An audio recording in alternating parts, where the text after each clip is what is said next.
अच्छा जी, fill series की basic assignment discuss करने के बाद एक स्टेप आगे चलते हैं और देखते हैं कि अगर हम मार्कशीट बनाते हैं तो वो किस तरीके से बनाई जा सकती है। स्टार्ट मेन्यू में मैं जाऊंगा और एक्सेल की एक शीट इंसर्ट कर लेते हैं। बेसिकली ब्लैंक वर्कशीट होगी ये।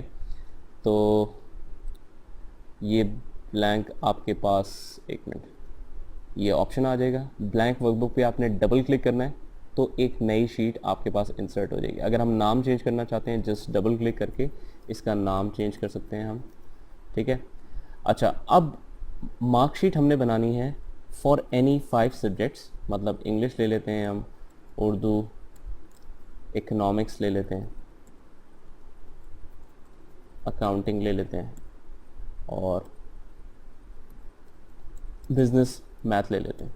ठीक है। अच्छा, अकाउंटिंग और बिजनेस मैथ, इन दोनों को स्पेस ज़्यादा चाहिए सेल में क्योंकि इनका कंटेंट ज़्यादा है। तो अगर आपने स्पेस एडजस्ट करनी हो तो किसी भी दो कॉलम के बीच में आके, मतलब अगर इसकी स्पेस एडजस्ट करनी है तो इस कॉलम के एंड पे जब आप आओगे और इस कॉलम के बीच में, दोनों के बीच में होंगे, तो आपका कर्सर साइन, ये एरो की का साइन जो है वो चेंज हो जाएगा। जिसमें आप देख सकते हैं कि एक स्टिक है जिसके राइट और लेफ़्ट पे ऑप्शंस हैं कि आप बेशक इसको लेफ़्ट क्लिक से पकड़ के आगे की तरफ कर दो, बेशक इसको पीछे की तरफ कर दो। ठीक है। अगर इसी तरीके से हमने सबका साइज़ इकट्ठा इंक्रीज़ करना है तो हम क्या करेंगे, जब भी किसी कॉलम पे जाओ तो आपके पास एरो की आता है। इसका मतलब है अगर आप इसको लेफ़्ट क्लिक से क्लिक करके रखेंगे तो ये सिलेक्ट हो जाएगा। ठीक है।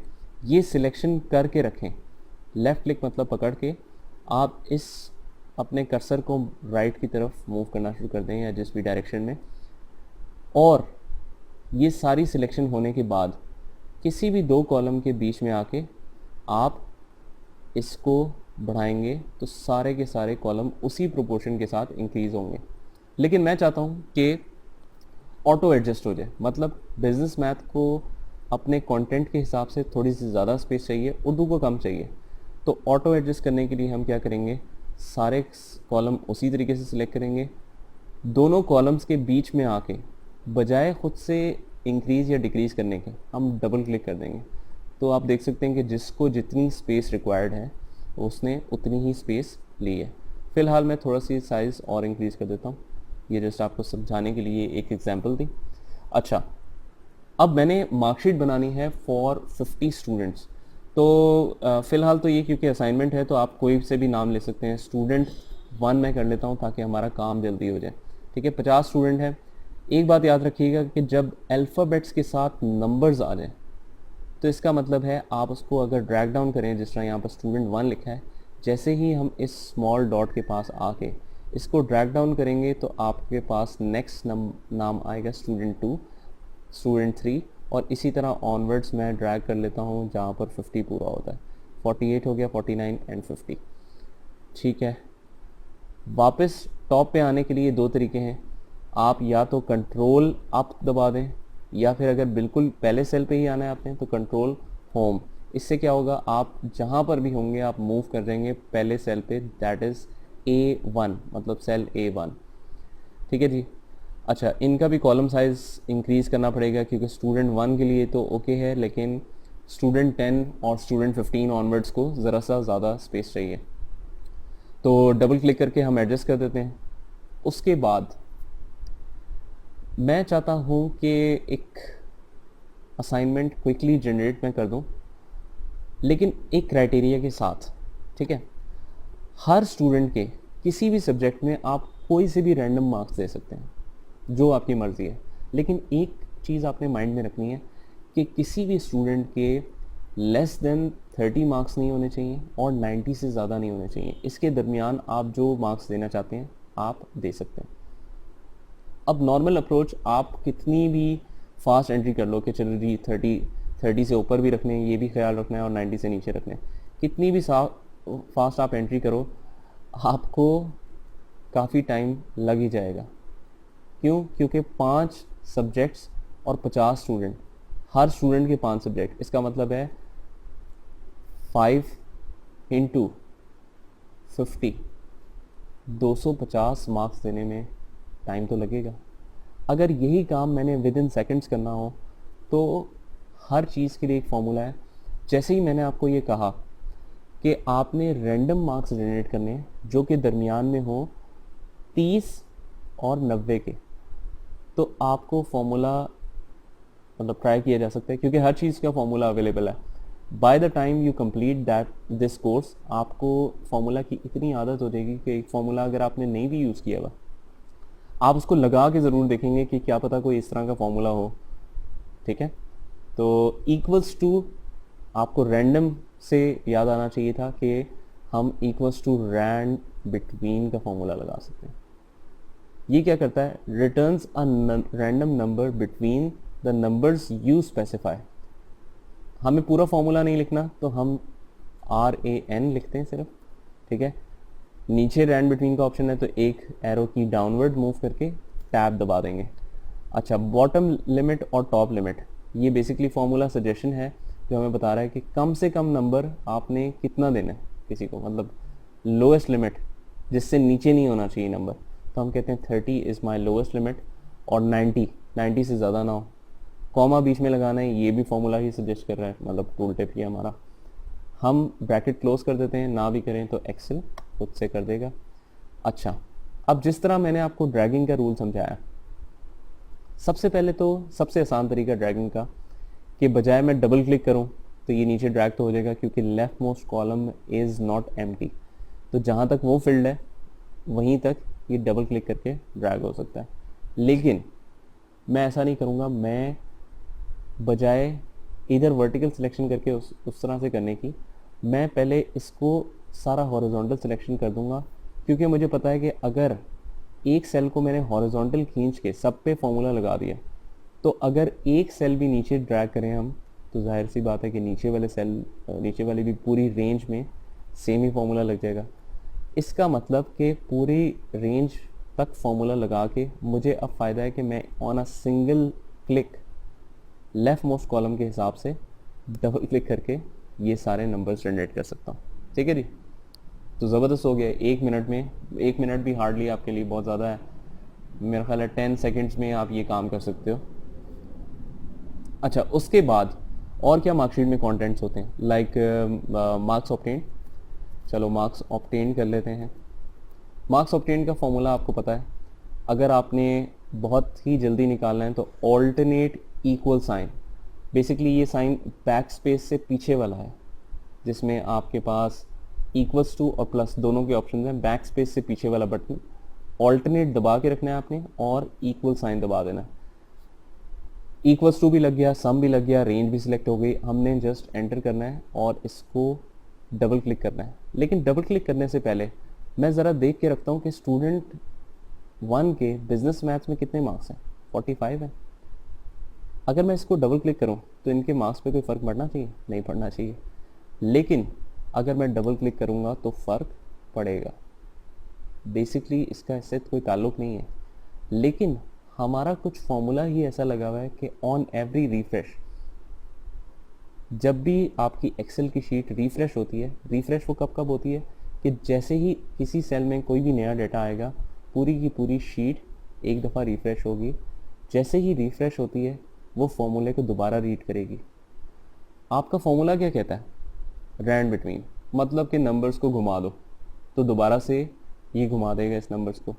ऑन एवरी रिफ्रेश ये शीट चेंज होती रहेगी until and unless you stop that changing. ठीक है, चेंजिंग किस तरह से स्टॉप हो सकती है? अगर मैं इस सेल में जो फॉर्मूला लगा है वो रिमूव कर दूं, तो क्या ख्याल है कि अगर मैं इस सेल को सिलेक्ट करके इसके पीछे वाला फॉर्मूला नज़र आ रहा है ना, ये फॉर्मूला बाद में मैं सिलेक्ट करके इसको डिलीट कर देता हूँ। ठीक है, ऐसे जब मैं एंटर करूँगा तो वैल्यूज़ भी तो चली जाएंगी, क्योंकि अगर फॉर्मूला नहीं तो वैल्यूज़ नहीं। अब आपको कंट्रोल जी करता हूँ वापस। अब आपको कोई ऐसा काम करना है कि फॉर्मूला इसमें से निकल जाए और सिर्फ वैल्यूज़ रह जाए। आपने कोई ऐसा काम करना है जो हम सब करते हैं, अगले से काम निकलवा के और उसको गोली गिरा दी। ठीक है जी, तो बेसिकली हमने जो नंबर्स लेने थे वो ले लिए। अब हम चाहते हैं कि बीच में से फॉर्मूला निकल जाए, सिर्फ और सिर्फ वैल्यूज़ रह जाए। इसका तरीका क्या है? इसके दो तीन तरीके हैं। सबसे पहला तरीका कि मैं सारी की सारी रेंज जहाँ पर रैंड बिटवीन का फॉर्मूला लगा है, मार्क्स ऑब्टेन्ड वाला नहीं, वो सिलेक्ट करके कंट्रोल शिफ्ट डाउन कर देता हूँ। सबसे पहले इसको कॉपी कर लेता हूँ, ठीक है। सिलेक्शन, सॉरी, दोबारा से सिलेक्ट करते हैं हम। ये सिलेक्ट करके इसको कॉपी कर लेता हूँ कंट्रोल सी से। अच्छा, कॉपी करने के बाद मैं राइट क्लिक करके क्या करूँ? पेस्ट? नहीं, पेस्ट का मतलब तो यही है कि जो आपने कॉपी किया था वही सब का सब वैसे का वैसा पेस्ट कर दिया। तो इसका क्या बेनिफिट है हमें? हम क्या करेंगे, हम पेस्ट स्पेशल करेंगे। जब भी इस तरह की कोई सिचुएशन आनी है जो आपने नॉर्मल रूल से हट के काम करना है, फॉर एग्जांपल अब जिस तरह हम पेस्ट करना चाह रहे हैं सिर्फ वैल्यूज़, पेस्ट करना चाह रहे हैं सिर्फ ब्लैंक्स या ऐसा कुछ, तो आपकी पेस्ट स्पेशल की ऑप्शन इसके लिए यूज़ होती हैं।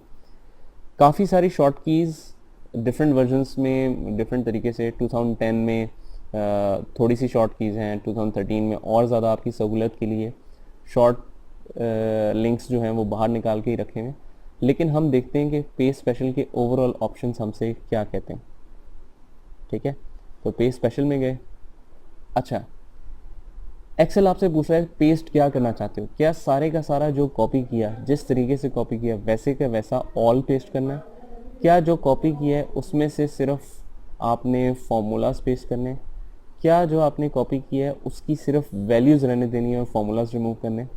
एग्जैक्टली हमने ये काम करना है, वैल्यूज़ ओनली। ये करके हम ओके कर देंगे तो आप देख सकते हैं कि आपकी वैल्यूज़ रह गई, बीच में से फॉर्मूलाज निकल गए। कैसे पता चल रहा है? फॉर्मूला बार में डायरेक्टली नंबर लिखा हुआ है, ना कि कोई फॉर्मूला। इसका मतलब है फॉर्मूला के थ्रू वैल्यू अब नहीं आ रही, डायरेक्ट वैल्यू इंडिपेंडेंट हो गई।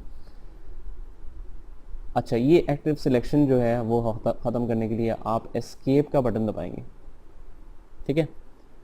अच्छा, इसी को रैंड बिटवीन को ख़त्म करने के लिए 3-4 तरीके मैं और बताता हूँ आपको। 3-4 तो नहीं, बेसिकली 2-3 हैं। कंट्रोल जी करके वापस रैंड बिटवीन ले आते हैं।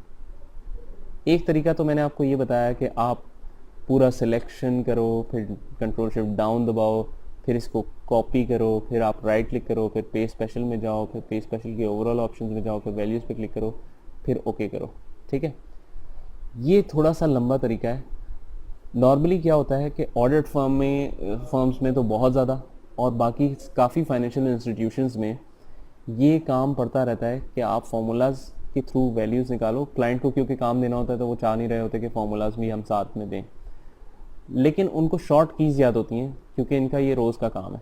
तो आपने कंट्रोल सी करने के बाद राइट क्लिक करके ये सारा कुछ नहीं करना, बल्कि ऑल्टरनेट दबा के छोड़ देना है, मतलब दबा के रखना नहीं है आपने।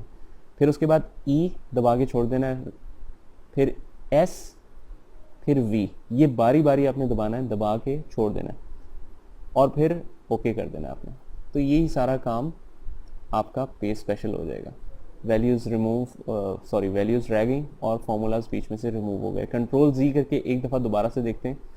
अगर मेरे पास ये रैंड बिटवीन है और मैंने इसमें से फार्मूलाज रिमूव करने हैं, सिर्फ वैल्यूज़ रहनी चाहिए, तो क्या करता हूँ मैं, सारी एक्टिव सिलेक्शन करके control shift down, control C करने के बाद आप alternate E S V enter दबा देंगे, ठीक है। तो ये एक तरह की शॉर्ट की है जो कि आप यूज़ कर सकते हैं ये काम करने के लिए। एस्केप दबा के कंट्रोल जी करता हूँ। एक और तरीका है, जब आप ये एक्टिव सिलेक्शन कर लो, अब आपने क्या करना है, नॉर्मली 2 तरह के क्लिक्स होते हैं माउस के, एक राइट क्लिक और एक लेफ़्ट क्लिक। अगर मैं इसको मिनिमाइज़ करते हैं ज़रा, अगर मैं डेस्कटॉप पे जाके माय कंप्यूटर पे लेफ़्ट क्लिक डबल के साथ करूँ, डबल क्लिक करूँ, तो क्या होगा? जाहिर सी बात है कि इसके अंदर चला जाएगा ये। लेकिन अगर मैं इस आइकॉन पे आगे राइट क्लिक करूँ तो आपकी ऑप्शंस खुलती हैं, ठीक है। ठीक इसी तरीके से आपने इस पूरी सिलेक्शन की कोने में जाके, जहाँ पर इसकी बाउंड्री नज़र आ रही है आपको, ये ग्रीन कलर का बेल्ट सी नज़र आ रही होगी, आप जब इसके करीब जाएंगे तो आपके ये 4 एरो की का कर्सर ऐसा आ जाएगा। जब ये कर्सर आ जाए आपने लेफ़्ट क्लिक नहीं बल्कि राइट क्लिक दबा के रखना है। अच्छा, अगर मैं दबा के छोड़ूं तो देखें ऑप्शंस इसकी नहीं आ रही। ऑप्शंस इसकी कैसे आएंगी? जब आप एक दफ़ा इसको, इस पूरी सिलेक्शन को हरकत देंगे। कैसे? मैं इसको एक दफ़ा राइट की तरफ लेके आता हूँ और पूरी सिलेक्शन को वापस इसी की पोजीशन पे ले जाता हूँ। लेकिन फ़ायदा इससे क्या होगा कि जब मैं छोड़ूंगा तो ऑप्शंस आएंगी। Copy here as values only, तो ये डायरेक्टली शॉर्ट की है जो विदाउट एनी एफर्ट आप लगा सकते हैं। Copy here as values only करता हूँ। अब ज़रा मैं आपको फास्ट तरीके से दिखाता हूँ कि ये किस तरह से मैंने किया। कंट्रोल Z करता हूँ, रैंड बिटवीन ख़त्म करना है, पूरी की पूरी सिलेक्शन करें, ठीक है, इसके कोने में जाएं और राइट क्लिक पकड़ के रखें, एक दफ़ा इसको मूवमेंट दें, वापस ले आएँ। जैसे ही आप छोड़ोगे तो ऑप्शंस आएंगी, copy here as values only आपने कर देना। तो इस तरीके से हम थोड़ा अपना काम आसान कर सकते हैं। अच्छा, नेक्स्ट एक चीज़ है, ज़रा आगे चलते हैं मार्कशीट में। टोटल मार्क्स, अगर एक सब्जेक्ट के आउट ऑफ 100 मार्क्स हैं तो 5 सब्जेक्ट के टोटल कितने हो गए? 100 हर एक के, तो 500, ठीक है, 500 टोटल हो गए। और डबल क्लिक करके ज़रा इसको भी एडजस्ट कर लेते हैं। डबल क्लिक करके सब पे ड्रैग कर दूंगा, 500 हर एक में आ रहा है। वैसे ऑटो फिल ऑप्शंस हमें मिल गई हैं, लेकिन हमने इसमें फिल सीरीज़ नहीं करना क्योंकि जाहिर सी बात है कि हमें 5 सारे के सारे सेल्स में 500 ही चाहिए। अच्छा, उसके बाद है परसेंटेज। ये बेसिकली हम थोड़े से फार्मूलाज की तरफ बढ़ें, लेकिन परसेंटेज जो है वो कोई ऐसा फार्मूला नहीं है, ना स्पेसिफिकली कोई एक्सेल ने इसका प्री डिफाइंड फार्मूला दिया हुआ है, क्योंकि बहुत ही सिंपल है परसेंटेज निकालना। ये बिल्कुल इसी तरह है जैसे आप कैलकुलेटर में परसेंटेज निकालते हो। कैसे निकालते हैं कैलकुलेटर में परसेंटेज? आप लिखते हो जितने मार्क्स ऑब्टेन्ड हैं डिवाइडेड बाय टोटल मार्क्स करके मल्टीप्लाई बाय आप 100 कर देंगे, ठीक है। तो सेम इसी तरह का फॉर्मूला है, इक्वल्स टू आपने करना है मार्क्स ऑब्टेन्ड। हाँ जी, फॉर्मूला हमारा है, दोबारा से देख लेते हैं ज़रा एक दफ़ा। इक्वल्स टू मार्क्स ऑब्टेन्ड, मतलब कि ये वाला सेल हमने खुद से 288 डिवाइड बाई 500 नहीं लिखना। क्यों? क्योंकि ये वेरी नहीं कर सकता, फिर चेंज नहीं होगा बाकियों के साथ। तो हम कहते हैं कि इस स्टूडेंट के जो भी मार्क्स ऑब्टेन्ड हैं, सेल पे क्लिक किया जस्ट और डिवाइडेड बाय, ये फॉरवर्ड स्लैश का बटन कहलाता है, जो कि आपको एंटर के नीचे जो शिफ्ट है उसके पीछे मिलेगा। Marks obtained divided by total marks. अच्छा, मल्टीप्लाई बाय 100 मैं फ़िलहाल नहीं करता, वो मैं आपको बताता हूँ क्यों। एंटर मैं करूँगा तो 0.576 परसेंटेज आ रही है। बजाय मल्टीप्लाई 100 करने के मैं होम टैब पे एक परसेंट का स्टाइल देख रहा हूँ। बेसिकली ये सारी फॉर्मेटिंग की ऑप्शन हैं कि सेल में आप किस किस तरीके से इसको फॉर्मेट कर सकते हो। आप चाहो तो इसको डॉलर साइन लगा दो, साथ में कॉमा स्टाइल लगा दो, ठीक है। फिर आपकी कुछ अकाउंटिंग से रिलेटेड, शॉर्ट डेट से रिलेटेड काफ़ी सारे जो हैं वो सेल्फ फॉर्मेटिंग ये कहलाती है बेसिकली ये एरिया। तो आप इसको फॉर्मेट सेल्स देख सकते हैं आप, ये देखिए नाम भी आ रहा है इसका, तो ये ऑप्शन कहलाती है। यहाँ पर मैं देख सकता हूँ कि परसेंट का स्टाइल गिवन है। अगर मैं इसको क्लिक करूँ तो यू विल नोटिस दैट 58%, मतलब कि मल्टीप्लाई बाय 100 इसके अंदर बाय डिफ़ॉल्ट मौजूद है और परसेंट का साइन सिग्नेचर भी आ गया, जो कि बहुत ही अच्छी बात है, आपको कुछ करना नहीं पड़ा। डबल क्लिक करके मैं इसको ड्रैग करूँगा तो सबकी परसेंटेजेस आ जाएंगी। अच्छा, अब अगर मैं स्टूडेंट 1 के बिजनेस मैथ में मार्क्स 75 से 76 कर दूं तो देखते हैं परसेंटेज पे क्या फ़र्क पड़ता है। अभी मैंने एंटर नहीं किया, एंटर 58% ही रही। क्यों? क्योंकि परसेंटेज में चेंज तो है, लेकिन आपका कुछ डेसिमल प्लेसेस का हिस्सा जो है वो इफ़ेक्ट हो रहा है, और डेसिमल प्लेसेस में ये फिगर है ही नहीं बल्कि राउंड अप हुई हुई है। तो इसका मतलब है आपको डेसिमल प्लेसेस इसकी ऑन करनी पड़ेगी। तरीका क्या होगा कि आप पहले सेल को सिलेक्ट करके कंट्रोल शिफ्ट डाउन का बटन दबाएंगे और उसके बाद हम इसी नंबर या फॉर्मेट सेल्स में जाके इंक्रीज या डिक्रीज डेसिमल प्लेसेस, बेसिकली थोड़ा सा ये लगता है साइन देख के कि ये शायद डिक्रीज डेसिमल प्लेसेस है, लेकिन बस इसी तरह से डिफाइंड है। इंक्रीज डेसिमल आपको पता चल जाएगा क्योंकि ये टूल टिप आ रही होती है कि इससे क्या होगा, इससे क्या होगा। इंक्रीज डेसिमल प्लेसेस, बहरहाल मैं 1 और 2 दफ़ा क्लिक करूँगा तो आपके डेसिमल प्लेसेस इंक्रीज हो जाएंगे। ठीक है जी, अभी यहीं तक रखते हैं इसको। ये सारी चीज़ें प्रैक्टिस करके अगर आपको कोई हिस्सा नहीं समझ में आता इसमें तो बार बार इस वीडियो को प्ले करें। जब तक इसकी ग्रिप नहीं हो जाती आपने आगे नेक्स्ट वीडियो पे नहीं मूव करना। तो यहाँ तक करें, फिर आगे देखते हैं। अच्छा, इसके बाद एक स्टेप और आगे चलते हैं। परसेंटेज निकालने के बाद और क्या हो सकता है मार्कशीट में? Let's say status. Status simply means कि अगर मैंने बेसिकली ये डिफाइन करना है कि कोई स्टूडेंट पास है या फेल है, दैट इज़ इट्स स्टेटस। ठीक है, क्राइटेरिया मैं ये रख लेता हूँ कि अगर किसी स्टूडेंट की ओवरऑल परसेंटेज 50% से कम है तो वो फेल है, वरना वो पास है। ठीक है, फॉर्मूला इसका कुछ भी मुश्किल नहीं है, जो हमने बोला है वही इसका फॉर्मूला। ठीक है, ये पहली कंडीशंस मतलब हम स्टार्ट करें, इक्वल्स टू इफ़ की कंडीशंस लग जाती हैं यहाँ पर।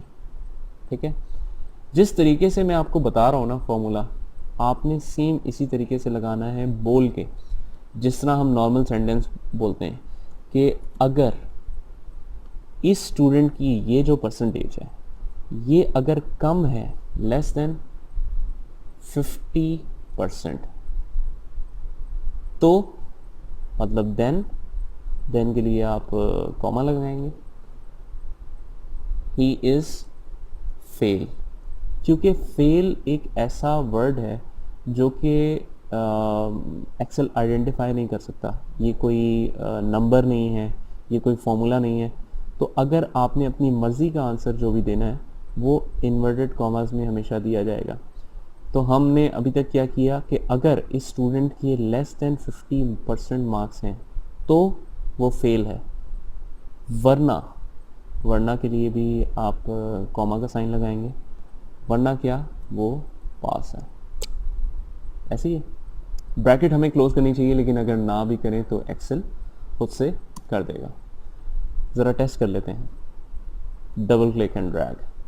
अक्सर स्टूडेंट्स पास ही हैं सिवाय इसके 45.60% है, तो इसका मतलब है वो फेल हो रहा है। 44% है, फेल हो रहा है। चलो अगर मैं ये ट्राई करूँ, इसको ज़रा मैनुअली चेंज करके देख लेता हूँ कि मैं अगर एग्जैक्टली 50% कर दूँ तो क्या होना चाहिए, पास या फेल? वैसे तो पास होना चाहिए, लेकिन अगर एंटर मैं करूँ तो ठीक है, पास ही हो रहा है। क्यों? क्योंकि हम लेस देन 50% पे इसको फेल कर रहे हैं। अभी तक तो ये सिचुएशन बिल्कुल ठीक है। कंट्रोल Z करके ज़रा इसकी परसेंटेज का फॉर्मूला वापस ले आते हैं। अच्छा, इस कंडीशन को, इस लॉजिकल टेस्ट को आप अपनी मर्ज़ी से 1001 तरीके हैं इसको लगाने के, तो आपको जो तरीका बेहतर लगता है आप उस तरीके से लगा सकते हैं। फॉर एग्जांपल मैं कहता हूँ ये कंडीशन मैंने ऐसे नहीं लगानी लेस देन 50% पे फेल और वरना पास नहीं करना, बल्कि इसका उल्टे सीक्वेंस में मैंने लगाना है। मैं कहता हूँ इक्वल्स टू इफ़ अगर इस स्टूडेंट की ग्रेटर देन 50% है तो वो पास है, वरना वो फेल है। ज़रा एंटर करके देखते हैं, ये भी सेम ही आपको आंसर्स देगा सिवाय एक कंडीशन के। अगर मैं इसकी परसेंटेज एग्जैक्टली 50% कर दूं तो स्टेटस क्या होना चाहिए, पास या फेल? असूलन पास होना चाहिए, लेकिन यहाँ पर ये फेल हो जाएगा। क्यों? क्योंकि इस फॉर्मूला में ये सिचुएशन गलत हो गई कि हम कहते हैं कि इस सेल में जो परसेंटेज है वो अगर 50% से ज़्यादा है तो पास है, हालांकि हमें ज़्यादा या बराबर है, अगर ग्रेटर देन और इक्वल्स टू 50%, ये फॉर्मूला में एडिशन मैंने कर दी। और अब देखते हैं कि स्टेटस ये पास दिखाता है या फेल दिखाता है। पास दिखाना चाहिए। ठीक है, तो इस तरीके से आप इसमें एडजस्टमेंट्स भी कर सकते हैं। ज़रा एक दफ़ा दोबारा से फॉर्मूला लगा लेते हैं। फॉर्मूला बड़ा सिंपल सा है, हम कहते हैं equals to if this cell is less than 50%, then he is fail, otherwise he is pass. ठीक है, तो इस तरीके से आप फॉर्मूला लगा के डबल क्लिक कर सकते हैं. उसके बाद ग्रेडिंग सिस्टम, ये ग्रेड आप कह सकते हो या ग्रेड ही कह लेते हैं सर. अच्छा, ग्रेड का मतलब क्या है कि बेस्ड ऑन सर्टेन परसेंटेज. अभी तक तो हमने कहा कि सिर्फ स्टेटस पास है या फेल है. अब आपने बताना है कि अगर इतनी परसेंटेज है तो पास है किस बेसिस पे, मतलब ग्रेड उसका क्या बन रहा है, ए ग्रेड है, बी ग्रेड है, सी है, ये क्या है. इसके लिए देख लेते हैं हम एक मार्किंग स्कीम. इस तरह की मार्किंग स्कीम आप सबने देखी होगी पहले, ज़रा मैं बना देता हूँ यहाँ पर. मार्किंग स्कीम हम कहते हैं कि अगर एक स्टूडेंट के लेस देन 40% है तो वो फेल हो जाता है. ठीक है, अगर उसके बिटवीन 40 to 49% अगर उसके हैं तो पास तो है, लेकिन उसका ग्रेड डी है. अगर बिटवीन, अब मैं क्या करता हूँ, सेम ही रिज़ल्ट जो ऊपर वाले सेल में वो कॉपी डाउन कर लेता हूँ और सिर्फ इसकी अमाउंट चेंज कर लूँगा. कंट्रोल डी, कॉपी डाउन, इसको मैं 50 कर देता हूँ और इसको मैं 59 कर देता हूँ. हाँ जी, 59 पे क्या बनता है, ये हम कह देते हैं सी. बिटवीन दोबारा से कंट्रोल डी और यहाँ पर हम कर देते हैं इसको 60 to 69, एंटर करेंगे और यहाँ पर हम इसको दे देंगे बी. अच्छा, बिटवीन 70 तो हो जाएगा 79.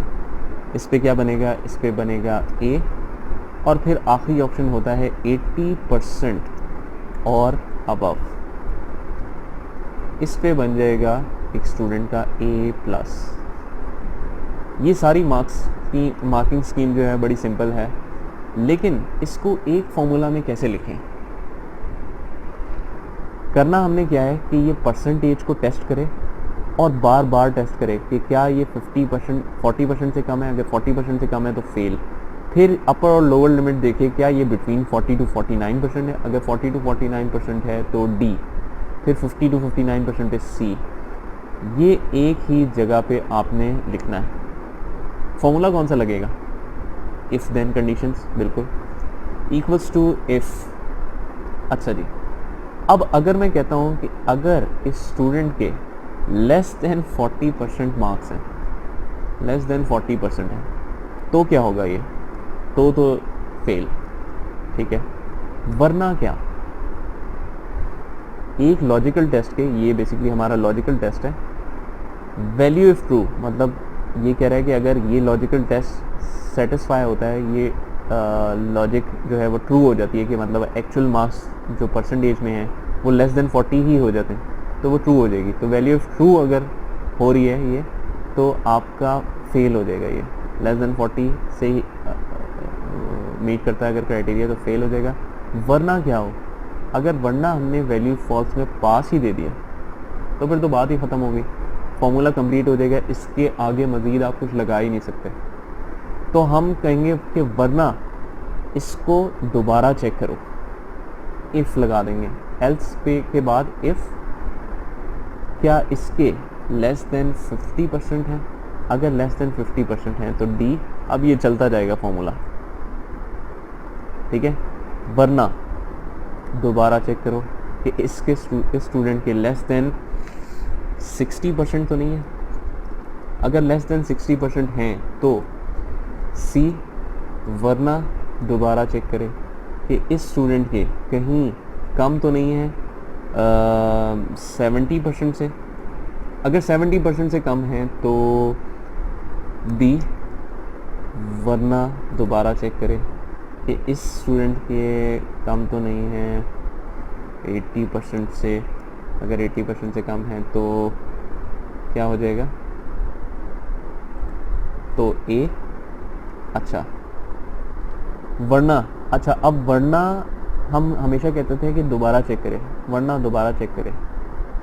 एंड में कंडीशन जो है वो फॉल्स की आपको बतानी पड़ेगी बकाया सब में. अदरवाइज ए प्लस, ठीक है, ये बात समझ आती है। मैं कहता हूँ कि अगर लेस देन 40 है तो फेल, लेस देन 50 है तो डी, लेस देन 60 है तो सी, लेस देन 70 है तो बी, लेस देन 80 है तो ए, वरना ए प्लस। ये वाली कंडीशन है एक्चुअली 80% और अबव के, मतलब जो भी आपने लोअर क्राइटेरियाज थे वो तो सारे बता ही दिए कि अगर इससे कम होगा तो क्या होगा, इससे कम होगा तो क्या होगा, बाकी सारे ऊपर ऊपर के ही मार्क्स होंगे। तो 80% और अबव अगर होते हैं तो खुद ब खुद ये उसका ग्रेड ले लेगा।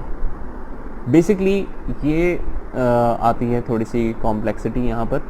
इफ़ देन में इसको कहते हैं नेस्टेड इफ्स, ठीक है, ये बहुत ज़्यादा यूज़ होने वाला फॉर्मूला है। नेस्टेड इफ्स इसको कहते हैं, या फिर इसको हम लूपिंग भी कह सकते हैं। बेसिकली एक लूप चल गया, अगर आप नोटिस करें कि इफ़ हमने ओपन किया फॉर्मूला और एक लॉजिकल टेस्ट लिखा, इसके बाद हम सारे इफ्स ओपन करते चले गए, 1 2 3 4 5 सारी ब्रैकेट्स हमने ओपन की हैं थी, लेकिन क्लोज कोई भी नहीं की।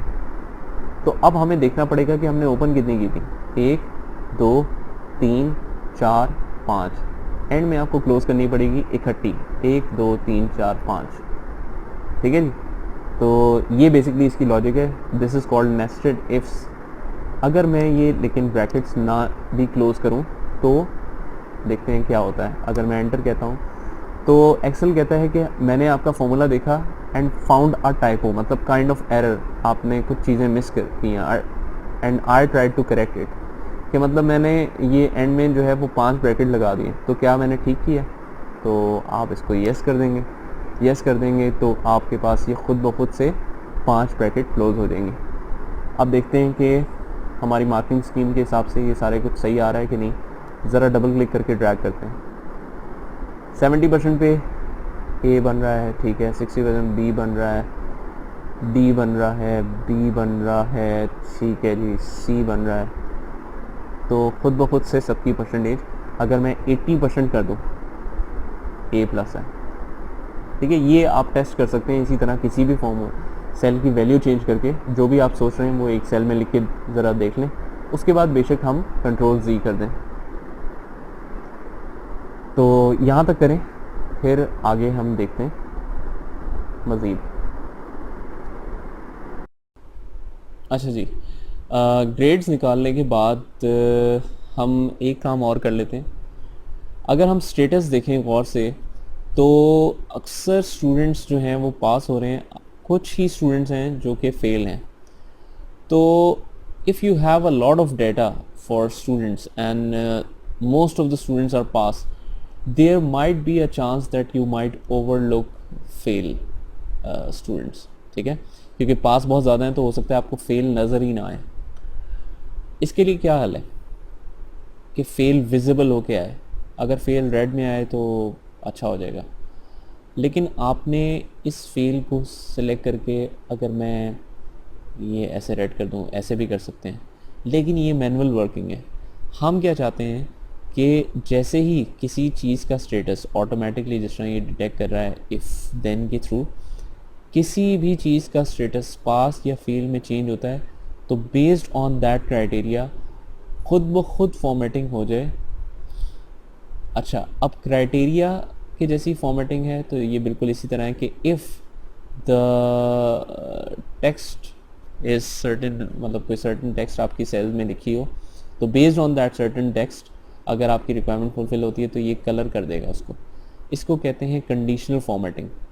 हमने क्या करना है कि अगर मैं पूरा कॉलम सिलेक्ट करता हूँ, कंडीशनल फॉर्मेटिंग में जाके हाईलाइट सेल रूल्स, काफ़ी सारे रूल्स हैं, हम उस तरीके से देखते रहेंगे जिस तरीके से हमारे पास रिक्वायरमेंट इसकी आती जाएगी। फ़िलहाल मैं जाता हूँ इक्वल्स टू में, मैं कहता हूँ अगर इसमें से किसी भी सेल में जो टेक्स्ट लिखा हुआ है अगर वो बराबर हो फेल के, तो ये देखिए light red fill with dark red text, ये इस कलर में खुद ब खुद हाईलाइट कर दे। पूरे कॉलम में जहाँ पर भी फेल लिखा गया है उसको रेड कर देगा। अच्छा, पास के लिए क्योंकि मैंने अगर ग्रीन लगाना है तो मैं कंडीशनल फॉर्मेटिंग में मुझे सिलेक्ट करके पूरा कॉलम दोबारा जाना पड़ेगा, हाईलाइट सेल रूल्स में जाके इक्वल्स टू, और अब मैं हाईलाइट कर देता हूँ any cells which is pass, red में नहीं बल्कि मुझे इसको ग्रीन में करना है, ओके कर देते हैं। ठीक है, ठीक इसी तरीके से आप ग्रेडिंग की कंडीशनल फॉर्मेटिंग कर सकते हो, बस मैं आपको सिर्फ एक का बता देता हूँ और फिर बाकी आपने खुद से करने हैं। कंडीशनल फॉर्मेटिंग में जाके highlight cell rules equals to, for example आपने ए को दे दिया ग्रीन, ठीक है, फिर आपने दोबारा इक्वल्स टू लगाया, बी को चलें आपने येलो दे दिया, ठीक है, और फेल को आपने रेड दे दिया, या चलें फेल को रेड दे दिया। अच्छा, बाकी कंडीशंस का क्या, क्योंकि ऑप्शंस तो इसमें कुछ लिमिटेड से हैं, ये 3-4 ही ऑप्शंस हैं। हाँ, लेकिन कस्टम फॉर्मेटिंग का option is always available to you. आप सी में सेलेक्ट करके कस्टम फॉर्मेट में जा सकता हूँ। बेसिकली बड़ी ज़बरदस्त किस्म की आप डिज़ाइनिंग कर सकते हैं इसमें। ये फॉर्मेट सेल्स का ऑप्शन है, बिल्कुल ऐसे जैसे आपने वर्ड में यूज़ किया होगा, बड़ा ही सिंपल सा ऑप्शन है।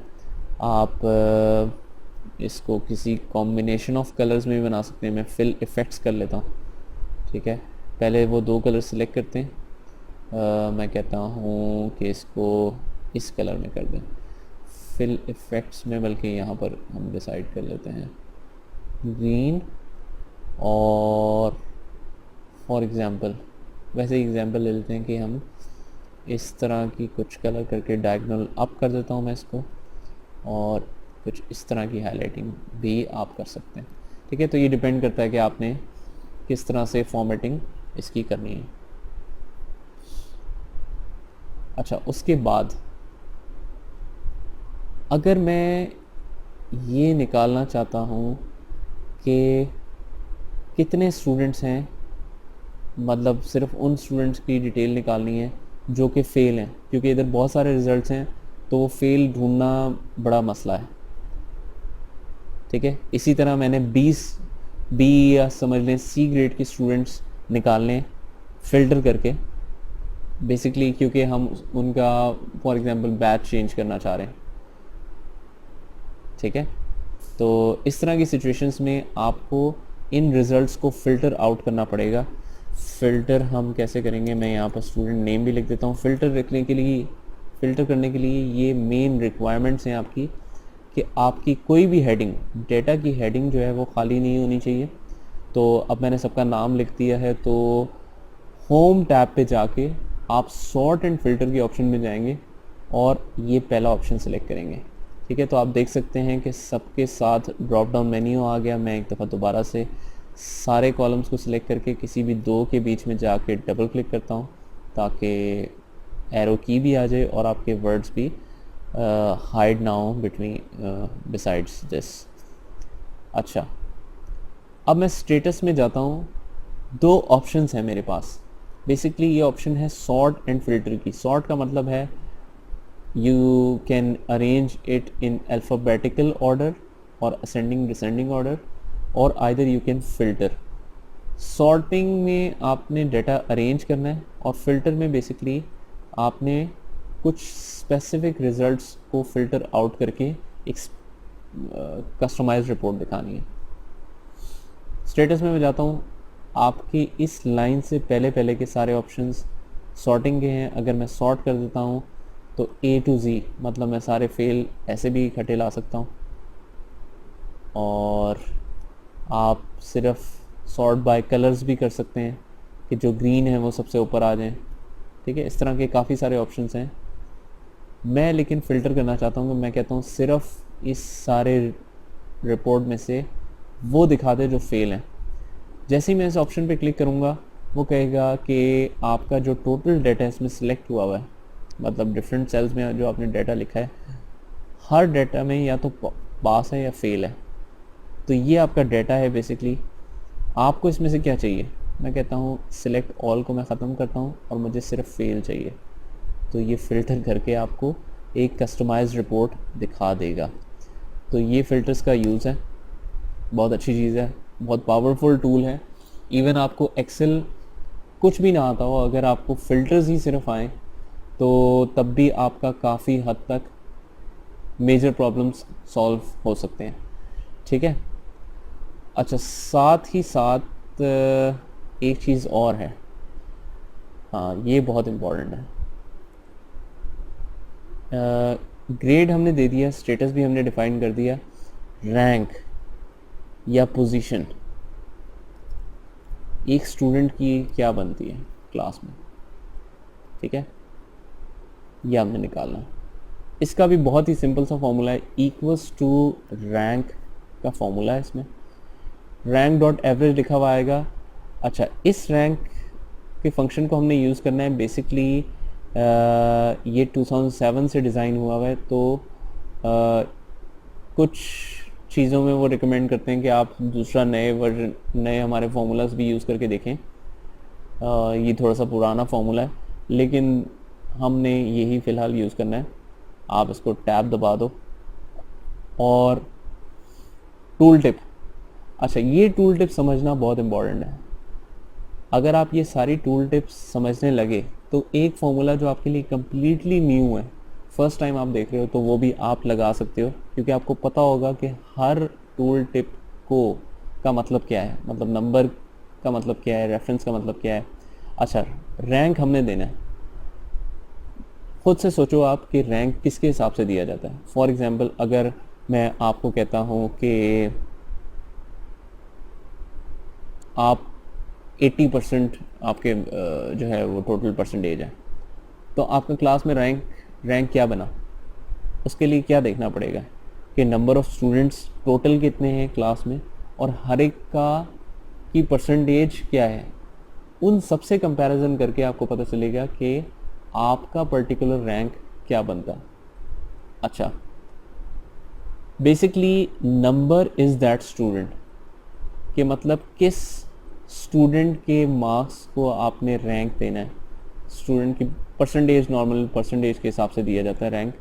तो मैं ये सिलेक्ट करता हूँ कि मैंने इसको रैंक देना है, कॉमा रेफरेंस का मतलब है in comparison with how many students. अच्छा, अब 50% स्टूडेंट 1 ने लिए, अभी तक मैं इसका ग्रेड या रैंक नहीं बता सकता। सॉरी, रैंक नहीं बता सकता, ग्रेड तो हमें पता है, रैंक नहीं बता सकता। रैंक तब पता चलेगा जब इसका कंपैरिजन कंट्रोल शिफ्ट डाउन सबके साथ होगा। तो बेसिकली हमने क्या किया कि रैंक देना है इस नंबर को, स्टूडेंट की, पहले स्टूडेंट की परसेंटेज को, लेकिन कंपैरिजन करेंगे हम पूरे 50 स्टूडेंट के साथ। ये रेंज हमने सेलेक्ट किया I2 से लेके I51 तक, ठीक है। ब्रैकेट क्लोज करता हूँ, ज़रा एंटर करके देख लेते हैं। 42 इसका रैंक बन रहा है। अगर मैं डबल क्लिक करूँ तो सबका रिज़ल्ट आ जाएगा। ज़रा गौर करते हैं कि ये रिज़ल्ट्स ठीक हैं कि गलत, थोड़ी देर देखें ज़रा। जी बिल्कुल गलत है। क्यों? क्योंकि 47% पे एक स्टूडेंट का डी ग्रेड आ रहा है और जनाब 47 पे ही डी ग्रेड आ रहा है, 61 पे ये पास हो रहा है, 61 पे इसका बी ग्रेड आ रहा है और 64 पे ये पास है और ये इसमें पास है। बेसिकली हो क्या रहा है, अगर मैं कहूँ कि आप क्लास में फर्स्ट आओ, इसकी क्या पॉसिबिलिटी है, तो आपका जवाब क्या होगा? जब क्लास में एक ही स्टूडेंट हो तो बंदा फर्स्ट ही आता है, ऐसे ही है, ठीक है ना। तो बेसिकली इसमें भी ऐसे ही हो रहा है। आपने जब कंपैरिजन करना है, वो पहला स्टूडेंट हो या आखिरी स्टूडेंट हो, कंपेयर तो 50 के 50 से ही होना चाहिए। ऐसा तो नहीं हो सकता कि आप एक स्टूडेंट को की परसेंटेज को 50 से कंपेयर करो और जब तक आप नीचे जाते जाओ तो स्टूडेंट आप ऊपर से कम करते जाओ और आखिरी स्टूडेंट का कंपैरिजन सिर्फ अपने साथ ही रह जाए। इस सिचुएशन में तो क्या होगा, अगर मैं इसको 30% भी दे दूं तो इसने फर्स्ट ही आना है, ठीक है, क्योंकि डबल क्लिक करके अगर मैं देखता हूँ इस सेल का कंपैरिजन ऊपर किसी स्टूडेंट के साथ नहीं है बल्कि सिर्फ अपने साथ ही है। बेसिकली होता क्या है कि जब मैंने आपको बताया था स्टार्टिंग में फिल सीरीज़ की असाइनमेंट में कि सेल का रेफरेंस जब आप देते हो तो वो वेरिएबल रहता है, जो कि बहुत अच्छी बात है। ठीक है, नीचे रिजल्ट्स ड्रैग होंगे तो आपको अपडेटेड रिजल्ट दिखाएगा, लेकिन कहीं कहीं जब आपका कंपैरिजन होता है, जिस तरह रेंज है, तो इसमें कुछ चीज़ें मूवेबल होनी चाहिए, कुछ चीज़ें नहीं। मतलब कि मैंने इस स्टूडेंट को रैंक देना है तो इधर तो इसको देना है, लेकिन नीचे तो किसी और को देना है, उससे नीचे इसको रैंक देना है, इससे नीचे इसको रैंक देना है। तो इसका मतलब है सेल्स तो मूव हो, लेकिन रेंज मतलब in comparison with how many students, ये 50 से अगर कंपैरिजन इसका हो रहा है कि मतलब इनकी आउट ऑफ 50 क्या पोजीशन है, तो नीचे वाले की भी आउट ऑफ 50 होगी, ना कि 49। लेकिन रेंज भी जब आपका सेल के रेफरेंसेस के साथ होगी तो ये भी नीचे मूव होना शुरू हो जाएगी। ठीक है, ऊपर वाले सिलेक्शन को छोड़ती जाएगी और नीचे वालों को सिलेक्ट करती जाएगी। इसको आपने स्टैटिक करना है कि जितना भी हम नीचे ड्रैग कर दें ये रेंज अपनी जगह से पोजीशन ना हिलाए। कैसे करना है? आपने पूरी रेंज को सिलेक्ट करके F4 का बटन दबा देना है। अच्छा, F4 का बटन में कुछ लोगों के लैपटॉप में FN मतलब फंक्शन की दबा के F4 दबाया जाएगा, और कुछ में सादा आप F4 ही दबा दें तो उससे भी ये फ्रीज़ हो जाएगा। बेसिकली फ्रीज़ होने की निशानी क्या है कि इसमें डॉलर और डॉलर साइन आ जाते हैं। इसकी डिटेल्स हम आगे जाके देखेंगे, लेकिन फ़िलहाल हमने कहना है कि डिफरेंट स्टूडेंट्स को रैंक देना है, तो ये this cell should move but this range should be static, because comparison हमेशा 50 स्टूडेंट के साथ ही रहेगा। इसको क्लिक करके डबल क्लिक करके अगर मैं एंटर करूं, हाँ अब हमारी पोजीशन ठीक हो गई है। साथ ही साथ थोड़ा सा एनालिसिस भी कर लेते हैं।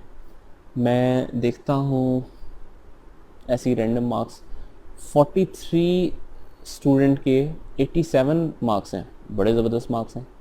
किस सब्जेक्ट में नज़र आ रहा है कुछ? नहीं, इसलिए क्योंकि आपके कॉलम्स मतलब जैसे ही आप रिज़ल्ट नीचे लेके आते हो तो आपकी हेडिंग्स गायब होने लगती हैं, जो कि अगर ज़्यादा डेटा हो आप उसके हिसाब से देखना चाह रहे हो कि आप किस कॉलम में हो या किस डिपार्टमेंट की ट्रांजैक्शंस को चेक कर रहे हो। तो आपने अगर एक ट्रांजैक्शन चेक की जहाँ पर आपको थोड़ा सा डाउट है 89, जिस तरह 36 स्टूडेंट के 89 मार्क्स हैं, मैं देखना चाहता हूँ किस सब्जेक्ट में, तो बार बार मुझे वापस ऊपर जाना पड़ेगा, फिर नीचे आना पड़ेगा, फिर ऊपर जाना पड़ेगा, सिर्फ हेडिंग्स देखने के लिए। तो हमने बेसिकली करना क्या है कि एज आई मूव डाउनवर्ड्स तो ये हेडिंग आपकी ना गायब हो, ये सारी हेडिंग अपनी जगह पे स्टैटिक रहे, नीचे डाटा जो है वो मूव होता रहे।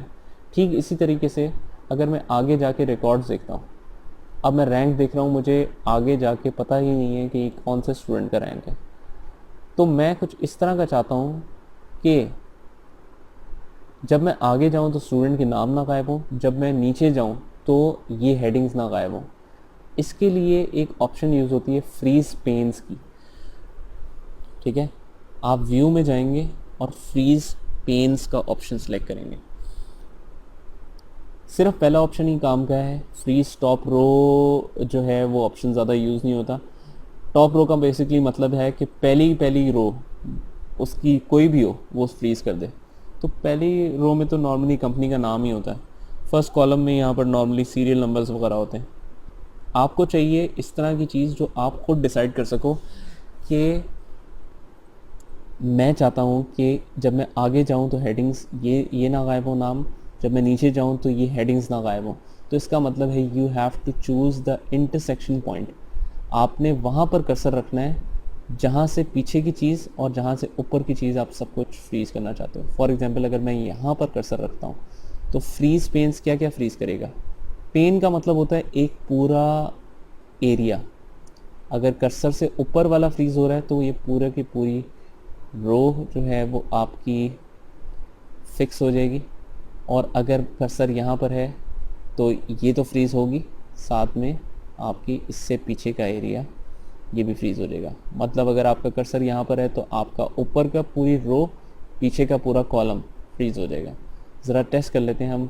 व्यू फ्रीज पेन्स, कर्सर हमने यहाँ पर रखा हुआ है, व्यू में फ्रीज पेन में जाके पहला ऑप्शन, ये देखें आपको लाइन ये नज़र आ रही है, ये लाइन नज़र आ रही है, ये एक इंटरसेक्शन लाइन बन गई। अब अगर मैं नीचे जाऊँगा तो आपकी हेडिंग्स नहीं गायब होंगी, और अगर मैं आगे जाऊँगा तो आपके स्टूडेंट के नाम नहीं गायब होंगे। ठीक है, तो इस तरीके से आप कुछ कर सकते हैं। अच्छा, now formatting is also very very important. इसको मैं वापस अपने उसमें कर देता हूँ। बेसिकली आपने ये कलर्स ख़त्म करने हैं तो आप इसी ऑप्शन पे वापस आके होम में इसको नो फिल कर दें। ठीक है, इसको भी आप नो फिल कर दें। अच्छा, formatting is also very important. आपने कोई भी काम कर लिया हो, उसकी तब तक वैल्यू नहीं बनती जब तक उसमें कोई अच्छी लुक ना हो। ठीक है, कोई चार्ट्स ना हो, कोई प्रेजेंटेशन ना हो, कोई कलर्स ना हो। तो मैं डिसाइड करता हूँ कि यार मैं ऐसा कर लेता हूँ, चलो कि इसको कोई लाइट सा शेड दे देता हूँ। ठीक है, और इसको वाइट ही रखता हूँ। नीचे वाले को मैं कुछ इस तरह से शेड दे देता हूँ, उसके बाद वाले को वाइट ही रखता हूँ। ठीक है, तो आप देख सकते हैं इस तरीके से कुछ फॉर्मेटिंग बेहतर तो नज़र आ रही है, लेकिन इसमें आपको टाइम बहुत ज़्यादा लगेगा। कंट्रोल Z करके मैं ये ख़त्म कर देता हूँ। क्यों ना मैं पूरी की पूरी शीट सिलेक्ट करूँ विद हेडिंग्स। अच्छा, जब भी मैं आपको कहूँ कि आपने डेटा सिलेक्ट करना है विद हेडिंग्स, आपने याद रखना है कि आपने वो हेडिंग सिलेक्ट करनी है जो कि डेटा की अपनी हेडिंग्स है। फॉर एग्ज़ाम्पल, अगर इससे ऊपर द एजुकेटर स्कूल लिखा होता, स्कूल, ठीक है। अब मैं अगर आपको कहता हूँ कि आपने डेटा सेलेक्ट करना है विद हेडिंग्स, तो इसका मतलब ये नहीं है कि ये हेडिंग आपने सेलेक्ट करनी है। इस हेडिंग का इस डेटा से कोई ताल्लुक़ नहीं है। आपने वो हेडिंग सेलेक्ट करनी है जिसका डेटा से ताल्लुक़ है। इनका ताल्लुक़ है तो control shift right and down. उसके बाद मैं जस्ट कंट्रोल T दबाऊँगा, एंटर कर दूँगा। ये लीजिए, आपकी फॉर्मेटिंग हो गई। ना सिर्फ फॉर्मेटिंग हुई बल्कि आपके पास एक डिज़ाइन का स्पेशल टैब आ गया, जिसमें आपके पास चॉइस है कि कोई सा भी फॉर्मेट जब तक पसंद नहीं आता आप इंजॉय करते रहो देख के। ठीक है जी। अच्छा, ये हमने कैसे लगाया, कंट्रोल Z करके आपको वापस स्लो मोशन में दिखाता हूँ।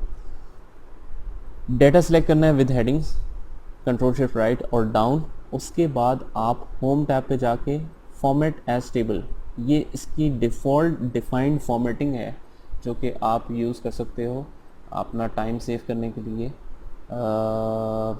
फॉर एग्ज़ाम्पल मुझे ये पसंद है, अगर मैं ये सिलेक्ट कर लेता हूँ। अच्छा, आपसे ये कुछ क्वेश्चंस पूछता है यहाँ पर, where is the data for your table. Data तो हम ऑलरेडी सिलेक्ट कर चुके थे, वरना हम यहाँ से भी कर सकते थे। अच्छा, माई टेबल हैज़ हेडर्स और नो, मतलब ये आपसे पूछ रहा है क्या आपकी अपनी हेडिंग्स हैं, वरना ये ख़ुद से एक हेडिंग बना देगा, क्योंकि फ़िल्टर्स ये ऑटोमेटिकली उस पर लगाने होते हैं इसको। तो अगर फॉर एग्ज़ाम्पल हमने अनचेक किया था तो इसने देखें कॉलम 1 कॉलम 2 के नाम से हेडिंग्स खुद से लगा दी, और इसको एज अ कंटेंट ये ट्रीट कर रहा है, मतलब अब these are no more headings. तो हमारे पास ये सिचुएशन नहीं थी, इसलिए हमने अंडू करके दोबारा से लगा के देखते हैं। माई टेबल हैज़ हेडर्स, जब भी आपकी अपनी हेडिंग्स होंगी आप इस पर चेक करेंगे। ओके, ठीक है। बेसिकली इसी ऑप्शन का मैंने आपको शॉर्ट की बताया था। पूरा डेटा विद हेडिंग सेलेक्ट करके control T for table, control T, ये आपने सिलेक्ट करके एंटर कर देना साथ ही। ठीक है, तो विद इन सेकेंड्स हमारी ये फॉर्मेटिंग हो गई।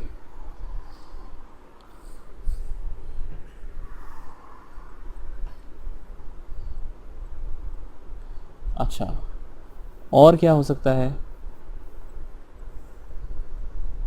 कुछ और फंक्शंस हैं। आप बेसिकली कोई रिमार्क्स भी दे सकते हैं अगर चाहें तो।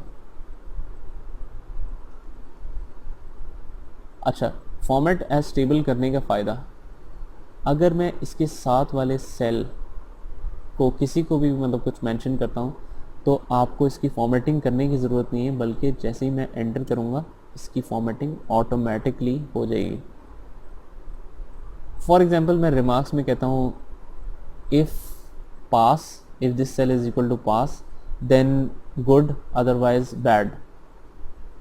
आपने बेसिकली ग्रेड्स पे बनाने अपने हिसाब से आप बना लीजिएगा, लेकिन मैं एक क्विक आपको बता रहा हूँ equals to if this cell. अच्छा, एक बात हमने नोटिस की है, इफ़ लिखने के बाद मैंने ये सेल सिलेक्ट किया था, रेफरेंस क्या आना चाहिए था, ये जे कॉलम की थर्ड रो है, तो J3 के बजाय ये क्या लिखा आ गया, @ स्टेटस और ये सारा कुछ। बेसिकली यही ड्रॉबैक है फॉर्मेट एज टेबल का। ये कोई इतना बड़ा ड्रॉबैक नहीं है, लेकिन कहीं कहीं आपके फॉर्मूलाज सही काम नहीं करते उसके बाद, फॉर्मेट एज टेबल करने के बाद। ठीक है, तो मैं क्या करूँगा, आपको इसको ठीक करना पड़ेगा।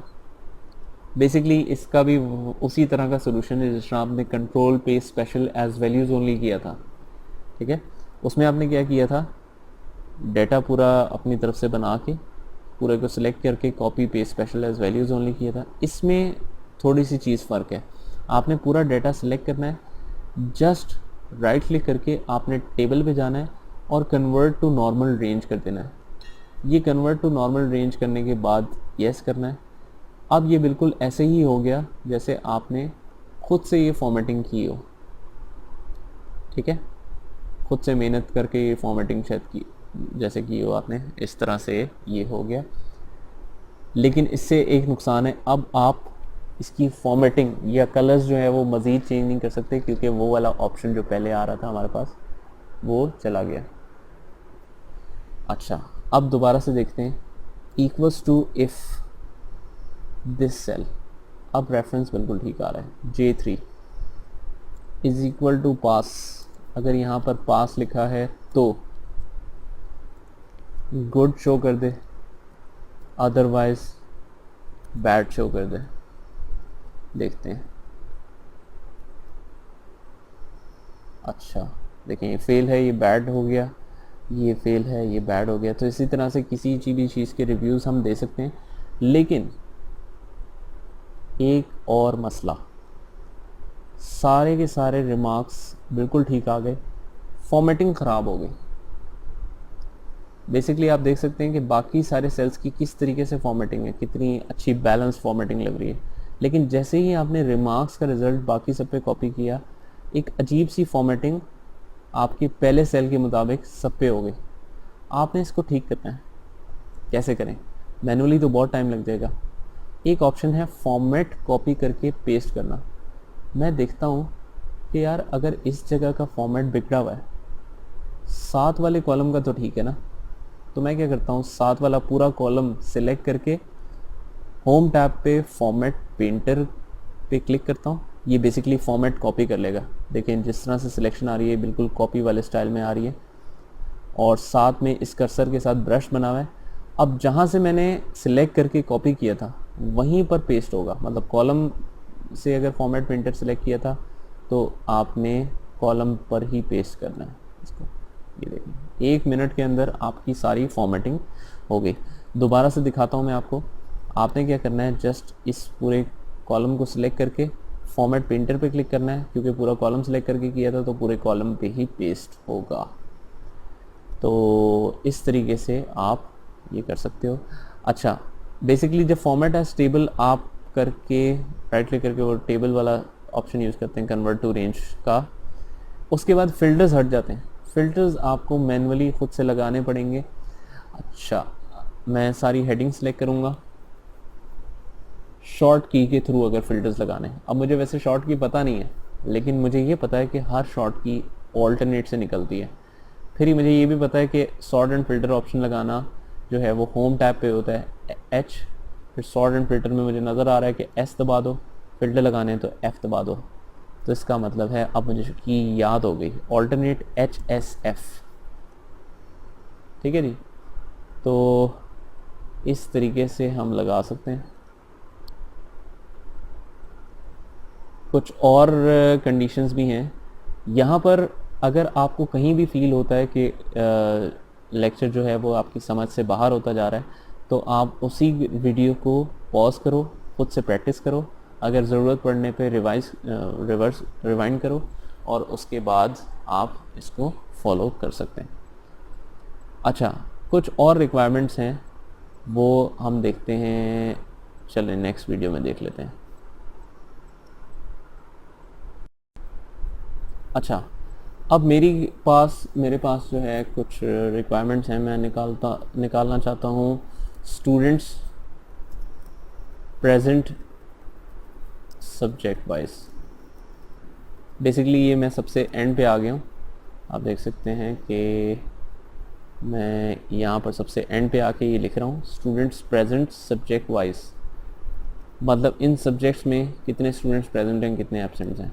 तो ये भी निकाल लेते हैं स्टूडेंट्स एब्सेंट सब्जेक्ट वाइज। ठीक है, फिर मैं लिखता हूँ मैक्सिमम मार्क्स सब्जेक्ट वाइज, और मिनिमम मार्क्स निकालने हमने सब्जेक्ट वाइज। ठीक है, फिर हमने निकालने हैं एवरेज मार्क्स सब्जेक्ट वाइज। बहुत ही सिंपल से ये फॉर्मूलाज हैं।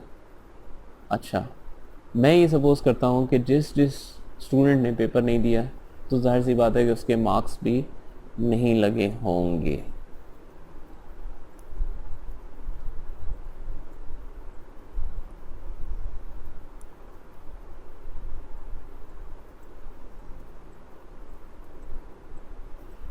सॉरी, अच्छा, कुछ इस तरीके से कर लेते हैं। अब बेसिकली आपने काउंट करना है कि कितने स्टूडेंट्स आपके प्रेजेंट थे, कितने एब्सेंट थे। तो यहाँ पर तो सिंपल कुछ भी नहीं करना, आपने काउंट करना है, तो फॉर्मूला होगा इक्वल्स टू काउंट। काउंट में हम यहाँ पर आखिरी सेल में आके कंट्रोल शिफ्ट अप कर देते हैं। अच्छा, इस सिचुएशन में आपकी तसल्ली यहाँ तक नहीं होनी चाहिए, आपको लगेगा ये कि सारी रेंज सेलेक्ट हो गई, लेकिन बेसिकली जहाँ जहाँ ब्रेक है वहाँ वहाँ ये सिलेक्शन रुकती जाएगी। तो आपको कंट्रोल शिफ्ट अप तब तक दबाना पड़ेगा जब तक आपके ये रूफ टॉप से जाके नहीं लग जाता। ठीक है, इससे फिर आपको वापस नीचे आना है, फिर आप कंट्रोल छोड़ दें और सिर्फ शिफ्ट पकड़ लें। तो शिफ्ट करके ये देख लीजिए मैं हेडिंग से नीचे आ गया, तो एंटर। दोबारा से दिखाता हूँ, इक्वल्स टू काउंट, टैब दबा के आपने पहले लास्ट सेल सेलेक्ट करना है, फिर कंट्रोल शिफ्ट दबा देना है, और तब तक अप दबाते रहना है जब तक ये रूफ टॉप पे नहीं लग जाता। उसके बाद आपने कंट्रोल छोड़ना है, सिर्फ शिफ्ट पकड़ना है, और एक एक सेल नीचे आके एंटर कर देना है। सिर्फ एक दफ़ा की मेहनत, उसके बाद आपने कंट्रोल आर कर देना है इसको, सॉरी कंट्रोल आर कर देना है। ठीक है, अच्छा, स्टूडेंट्स अगर प्रेजेंट इतने और टोटल 50 स्टूडेंट्स हैं, तो एब्सेंट कैसे निकालेंगे? एक तो तरीका है ये, 50 स्टूडेंट हमें पता है कि इतने हैं, और माइनस करेंगे उसमें से स्टूडेंट्स प्रेजेंट, तो हमारे पास स्टूडेंट एब्सेंट आ जाएंगे। लेकिन अगर हमने स्टूडेंट प्रेजेंट निकाले ही ना होते, तो फिर आपको ब्लैंक सेल्स काउंट करने पड़ते हैं। कोई मसला नहीं, फॉर्मूला है equals to count blank. Blank cells भी आप काउंट कर सकते हैं। रेंज बिल्कुल सेम उसी तरीके से सिलेक्ट होगी, control shift up up up up up until it touches the roof. ठीक है, उसके बाद आप नीचे आ जाओगे, 2 सेल्स एंटर करेंगे तो 3 ये आ गया, और कंट्रोल आर। उसके बाद मैक्सिमम मार्क्स और मिनिमम मार्क्स, बेसिकली ये बड़े सिंपल से फॉर्मूलाज हैं, एज द नेम सजेस्ट, जो आपको लग रहा है वही फॉर्मूला इसका। मैक्सिमम मार्क्स निकालने सब्जेक्ट वाइज, तो इक्वल्स टू मैक्स, इनमें से किसके मैक्सिमम मार्क्स हैं, कंट्रोल शिफ्ट अप, थोड़े से वापस डाउन आके मैं इसको कंट्रोल आर कर देता हूँ, control R. Minimum marks subject wise, MIN for min, और उसके बाद कंट्रोल अप करके इसको नीचे आ जाता हूँ और यहाँ को इसको भी अप्लाई कर देता हूँ। ठीक है, एवरेज के लिए एवरेज फॉर्मूला है, एवरेज मार्क्स क्या हैं,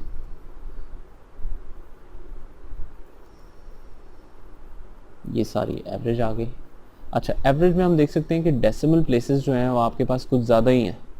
आपने इसको कम करना है तो सारों को सिलेक्ट करें, और जिस तरह हमने पहले किया था इंक्रीज़ या डिक्रीज़ डेसिमल प्लेसेस, हम अब डिक्रीज़ कर देते हैं, और डिक्रीज़ और डिक्रीज़, 2 डेसिमल प्लेसेस रख लेते हैं हम। तो इस तरीके से आप ये कुछ सिंपल से कैलकुलेशंस कर सकते हैं। अगर फॉर्मेटिंग करना चाह रहे हैं तो आप कंट्रोल T दबा के एंटर कर दें, खुद ब खुद से फॉर्मेटिंग आपकी हो जाएगी। ठीक है, इसको कुछ डिफरेंट थोड़ी सी लुक दे देते हैं, इस तरह की लुक देते हैं, सेम ही है वैसे लेकिन ठीक है। अच्छा, तो ये कुछ है चीज़ें। अच्छा, उसके बाद क्योंकि मैंने आपको बताया था कि जब आप फॉर्मेट स्टेबल कर देते हैं तो फॉर्मूला सही काम नहीं करते, ऐसे ही है। तो आपको ये टेबल को वापस पूरा सिलेक्ट करके टेबल में जाके कन्वर्ट टू रेंज करना पड़ेगा। इसके बाद इसको मैं यस कर देता हूँ, ठीक हो गया। अब एक मैं टेस्ट कर लेता हूँ छोटा सा आपका। मैं ये चाहता हूँ कि यार ये अगर डिफरेंट जगहों पे ब्लैंक ब्लैंक लिखा है तो ऐसा लग रहा है कि गलती से ब्लैंक लिखा गया, शायद इसके मार्क्स थे। तो ज़्यादा क्लैरिटी के लिए मैं चाहता हूँ कि आप इन जगहों पे जहाँ जहाँ ब्लैंक लिखी है वहाँ वहाँ ए लिख दो, ए फॉर एब्सेंट। कैसे लिखें, एक एक करके लिखेंगे तो बहुत टाइम लगेगा। बेसिकली हम वो ऑप्शन यूज़ करेंगे, वैसे आपको पता ही है, control F, find and replace का option. Control shift down down down आता जाता हूँ, फिर मैं यहाँ तक सिलेक्ट करके, और उसके बाद आप दबाएंगे कंट्रोल F, रिप्लेस। रिप्लेस में जाने के बाद आप ये बताएंगे कि आपने फाइंड क्या करना था, मतलब किसकी जगह ब्लैंक लिखना, किसकी जगह एब्सेंट लिखना है आपने। ब्लैंक की जगह तो फाइंड व्हाट ब्लैंक, ब्लैंक है तो ब्लैंक ही छोड़ देंगे। रिप्लेस किसके साथ करना है, ए के साथ, सिर्फ एक को नहीं, रिप्लेस ऑल। 19 रिप्लेसमेंट्स हो गई आपकी। अच्छा, अलाइनमेंट इसकी लेफ़्ट पे आती है बाय डिफ़ॉल्ट, क्योंकि अल्फ़ाबेट्स जो हैं वो यहाँ से स्टार्ट होते हैं और इसकी राइट पे आ रही है। नो प्रॉब्लम, अगर आप सबकी अलाइनमेंट भी इकट्ठी सही करना चाह रहे हो तो आप सबको ही ऐसे सिलेक्ट करेंगे, और आप इसको, चले मैं इतना सिलेक्ट कर लेता हूँ, आप इसको मिडिल अलाइन कर सकते हैं, सबको लेफ़्ट अलाइन कर सकते हैं, सबको राइट अलाइन कर सकते हैं। मैं अभी फ़िलहाल सबको राइट अलाइन कर देता हूँ। साथ ही साथ मुझे नज़र आ रहा है कि इंग्लिश जो है वो पूरा नज़र नहीं आ रहा क्योंकि एरो के नीचे छुप रहा है। तो आप सबको सिलेक्ट करके किसी भी 2 कॉलम्स के बीच में जाके डबल क्लिक कर देंगे। ये सही हुआ नहीं वैसे, अच्छा क्योंकि हमने अलाइनमेंट गलत की है ना, तो हम इसको राइट ही अलाइन कर देते हैं, उसके बाद सिलेक्ट करके डबल क्लिक करते हैं। अब ओके, ठीक है जी। अच्छा, अब क्योंकि आपको कुछ इनके बारे में पता चल गया कि आप किस किस तरीके से फॉर्मूलाज लगा सकते हो। अच्छा, मैं आपसे कहता हूँ कि कुछ ग्रेड्स हैं इन सब स्टूडेंट्स की, किसी का कोई ग्रेड है, किसी का कोई ग्रेड है। कौन कौन से ग्रेड हैं ज़रा लिखवा दें मुझे। कुछ हैं जो फेल हुए, कुछ हैं जिनका A+ है, कुछ हैं जिनका A है, कुछ हैं जिनका B है, कुछ हैं जिनका C, D, ये सारे ग्रेड्स हैं। मैं कहता हूँ कि ग्रेड्स के हिसाब से मुझे ये पता चल जाए कि फेल कितने स्टूडेंट्स हैं, मतलब काउंट करना है मैंने फेल वाले स्टूडेंट्स को only from this all grades जो कि मिक्स में लिखे हुए हैं। इनमें से A+ कितनों का है, A कितनों का है, B कितनों का है, C कितनों का है, D कितनों का है। इस चीज़ को समझने से पहले मैं ज़रा एक सिचुएशन और कर लेता हूँ जो मुझे अभी याद आई है कि जब हमने ब्लैंक को एब्सेंट में कन्वर्ट किया तो इसका मतलब है हमारा एक फॉर्मूला बीच में से ख़राब हो गया। हम काउंट कर रहे थे काउंट ब्लैंक जो कि एब्सेंट है, अब हमने काउंट करना है जो ए लिखा हुआ है जहाँ जहाँ। तो फॉर्मूला इसका क्या होगा, इक्वल्स टू काउंट। क्या हम ये काउंट ए यूज़ कर लें? नहीं, एक्सेल को क्या पता कि आपने ए एब्सेंट के तौर पे लिखा है। इसका मतलब तो ये है कि काउंट कर लो हर उस सेल को जो कि एम्प्टी नहीं है। तो ये तो बिल्कुल ऑपोजिट चीज़ हो गई। हमने काउंट तो करना है लेकिन दैट इज़ कंडीशनल काउंटिंग, और जहाँ पर भी कंडीशन आती है वहाँ पर इफ़ का वर्ड आता है। इसका मतलब है आपने सादा काउंटिंग नहीं करनी, आपने काउंट इफ़ करना है। रेंज का मतलब अभी तक हमें पता चल चुका है कि जितनी भी आपकी रेंज ऑफ सेल्स हैं उनको आपने काउंट करना है, कॉमा। लेकिन इनमें से काउंट क्या करना है ये और क्राइटेरिया, आप क्या काउंट करना चाहते हैं। मैं कहता हूँ मैं सिर्फ मुझे ये बता दो कि ए कितने लोगों का है। तो inverted commas A and inverted commas close और उसके बाद ब्रैकेट क्लोज, तो ये भी सही काम करेगा। आपके 5 लोगों का ये है। क्रॉस वेरीफाई कर लेते हैं, 45 और 5 50 बन गए, 47 और 3 50, ये और ये सब कुछ ज़बरदस्त हो गया। यही नॉलेज आपने इस्तेमाल करनी है यहाँ पर। कितने स्टूडेंट्स हैं जो कि फेल हैं, इक्वल्स टू काउंट इफ।